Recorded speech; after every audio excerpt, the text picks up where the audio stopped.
Hello and welcome fellow motorsports fans. My name is Marcel and it has been another brilliant race week for me to talk about in this episode of Race Week Review. We've had some fantastic on-track action in the Middle East in both the Formula 4 and especially the Formula Regional Middle Eastern Championship, with Tuukka Taponen, the Tiger, really excelling in the desert. Also, we had the first round of the Formula Regional Oceania Championship over in New Zealand, so tons of racing action to cover, so let's not waste any more time and get straight to it.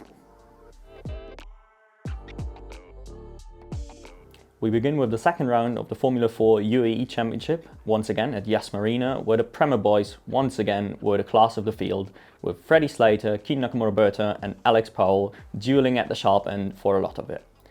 The real show though has been stolen a little bit by Keanu Al-Azari, the Yas Heat Academy driver who has already been really good last week with 2 second places, but this time he's really gone above and beyond by securing 2 wins in both race 2 and race 3. I have found out with the help of the Reddit detectives that the Yas Heat Academy cars are run by Excel Motorsports, not by Prema, like I suggested last week, so slight correction here, or rather we now have a definitive answer, which makes Al-Azari's performance even more impressive if you ask me. In the Prema side of the garage, Slater continues to be the dominant force, won race 1 as well and also secured another couple of brilliant finishes. Although this time notably Alex Powell has stepped up a little bit compared to last time. He was the one dueling Slater for the win in race 1, which he has not really managed to do last week. So as expected, that Prema trio in particular will just be one exciting fight to watch for the rest of the season and probably the Italian F4 as well. It's not all been great at Prema though. Dion Gauda has had a weekend to forget all around really. He has continued with his horrific luck from last weekend and kept collecting DNFs really. It's been quite frustrating to watch. I'm sure not all of the crashes were his fault by any stretch of the imagination, but if you keep getting into incidents over and over and over again, you are certainly not doing everything you can to avoid them, I think is fair to say, and he really needs to get his act together for the next 3 rounds of the season. Dorian Parr, on the other hand, has continued to perform really well, and it's just a fantastic sight to see a woman on an F4 grid, on a really competitive F4 grid, I might add, and she is continuously fighting for points race after race. I think she's scored in all of the races this week, so yeah, what a sight to watch. 2 shorter shoutouts. Maximilian Popov has been a lot improved from last weekend, I thought. Yes, sure, some of the finishing positions have been aided by the let's say general increased level of carnage on the grid compared to the quite civilized show last weekend, but nonetheless he has looked a lot more competitive all around, and I hope this is a trend that will continue. On the flip side, Tina Hausmann made her debut in the series for this round, also driving for Excel Motorsports, and I have to say it's been thoroughly underwhelming this year in the Italian F4. Obviously she's had the excuse of being in the worst car on the grid, so it was sort of easy to defend her. She's been doing really well against her male teammates, so I thought she's like at least low-key underrated, and unfortunately this performance has just been a little bit abysmal and killed that sort of hype, at least for me. And then one last thing to mention about this broadcast. Race 1 in particular, but throughout the weekend the broadcast has been very sketchy with audio issues throughout, but really the worst was just no graphics for race 1. I know this is supposed to be more about the results and everything, but it is really annoying to watch and trying to follow these races, so please, dear broadcasters, get it together, please. Just simple overlays do so much. Anyway, let's move on to the Formula Regional.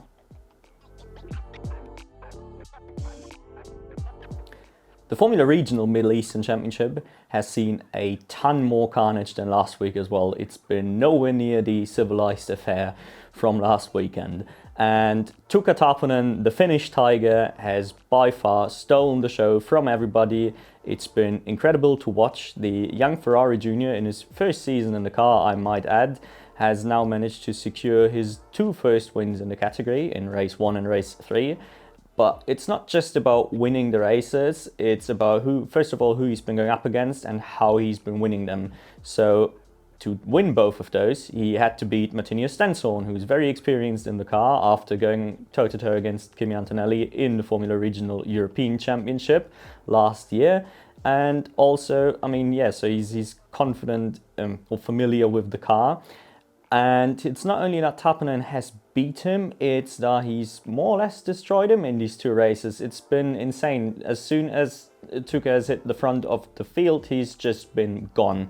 This has been particularly evident in race 3, where there's been like, I don't even know, 3 safety car restarts, I want to say, and without fail, every single time he immediately built a 1 or 2 second gap after the restarts. It's been truly incredible, and I can't wait to see more of that Tuukka Taponen, who's been very good, but still maybe a teeny tiny bit underwhelming considering the expectations surrounding him in last year's Italian F4, in my opinion.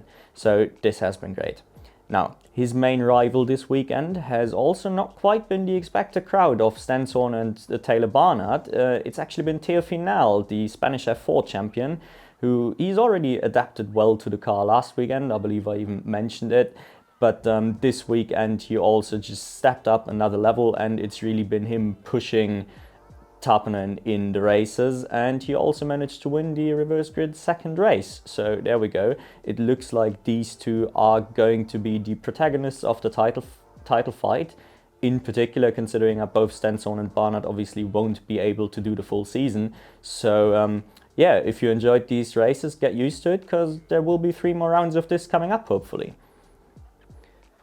Over in the Prema camp, unfortunately, things have been nowhere near as great, and the Mumbai Falcons, I should say, the Prema ran Mumbai Falcons camp has been very underwhelming this weekend. They were not really in win contention in any of the races, to be honest. And so far, really, the bright spots are Yuga Chukwu slowly adapting to the car, and James Wharton still showing more pace than I would have expected from him. But now, talking about Wharton, I said it last week after he's crashed into, I believe it was Kamara last weekend. I said this can't happen again this year, wrecking into teammates and everything. And not only did it happen again this year, it only took him a week. This is really bizarre. So this time he managed to take out Yuga Chukwu in a race where Yuga was on to score great points. And yeah, this is just horrible to watch, honestly. The guy is clearly quick, but I don't know if he's just trying to prove himself too hard or what's going on, but this is really, really unacceptable at this stage. Arvid Lindblad, unfortunately, is a bit like we've seen last weekend. He just hasn't quite adapted to the car yet, I would say. Like, he just lacks that little bit of pace to actually impact the fight. He's been scrapping at like the lower end of the top 10 for the most part.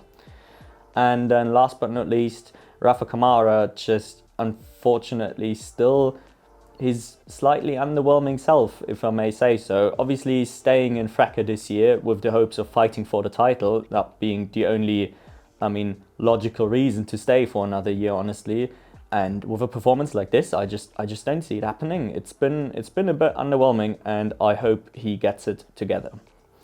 One final shout out that I gave last week was for Abkazava, performing well above expectations, and unfortunately I have to report that he has gone back to his normal anonymous self.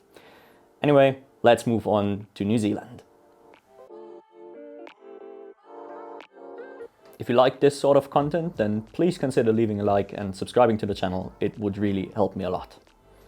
The star of the Formula Regional Oceania first round was, with no question, Roman Belinsky. The Pole has had a very difficult year in Europe this season, I think that's fair to say, and therefore it's been quite surprising for me. Yes, I've had him down as one of the more competitive drivers on this very interesting grid, as sort of the second tier Formula Regional Winter Series behind the Middle Eastern one, if that makes sense. But I did by no means expect him to be as quick as he is. He's been very dominant in the first race in particular, taking the lead and just driving off into the sunset, and honestly quite similar in the third race, putting on some really good moves, fighting for the win, getting the win.